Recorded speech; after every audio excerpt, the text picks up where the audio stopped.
Pardonner, c'est passer au-dessus du passé de l'autre pour le voir comme une nouvelle créature. 2 Corinthiens 5, 17. Christ est mort pour ses péchés et le conjoint potentiel doit maintenant décider s'il est prêt à vivre avec le souvenir de ses péchés. C'est là qu'on passe de la théorie à la pratique. En matière de pardon, cela aide toujours de voir notre propre passé comme Dieu le voit. Le péché sexuel est une offense contre lui, mais pas plus que le mensonge, la tromperie, les pensées mauvaises, le tabagisme et l'ivrognerie, l'impatience, l'orgueil, le refus de pardonner. Qui d'entre nous est sans péché et peut jeter la première pierre? Avant de venir à Jésus-Christ, nous sommes tous morts en raison de nos fautes. Mais Dieu nous a rendu la vie par sa grâce. Éphésiens 2, 1, 5. La question est, pouvons-nous pardonner aux autres comme Christ nous a pardonné? Le pardon est la marque du chrétien authentique.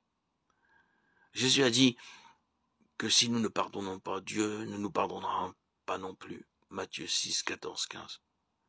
Il ne voulait pas dire que pardonner aux autres permet d'obtenir le pardon de Dieu. Nous savons que nous ne sommes pardonnés que par grâce.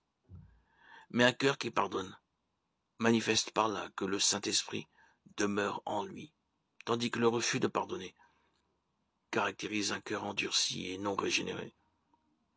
Quelqu'un qui envisage d'épouser une personne qui n'est plus vierge devra d'abord beaucoup y réfléchir, prier et s'examiner lui-même. Jacques 1, 5 dit que si nous demandons à Dieu la sagesse, il nous la donnera bien volontiers. En parler avec un pasteur et fréquenter une église fidèle à la parole peut aider à prendre la bonne décision. Certaines églises proposent d'excellents cours de préparation au mariage. En parler ouvertement avec la personne peut également révéler des choses qui ont besoin d'être pardonnées et surmontées. Quelles que soient les circonstances, le mariage est toujours un défi et un mariage réussi exige beaucoup d'efforts. Les deux conjoints ont besoin de l'amour inconditionnel. Éphésiens 5 décrit les rôles du mari et de la femme dans le mariage. Mais ce passage s'ouvre sur un principe général qui s'applique à tous deux. Soumettez-vous les uns aux autres dans la crainte de Dieu. Éphésiens 5, 21.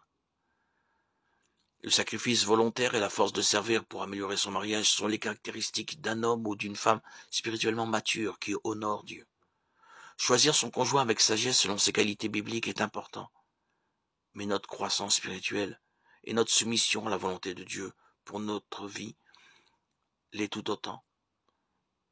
Si les deux conjoints cherchent à être ce que Dieu veut qu'ils soient, ils pourront, malgré leur passé, construire un mariage qui honore Dieu et les rende tous deux heureux.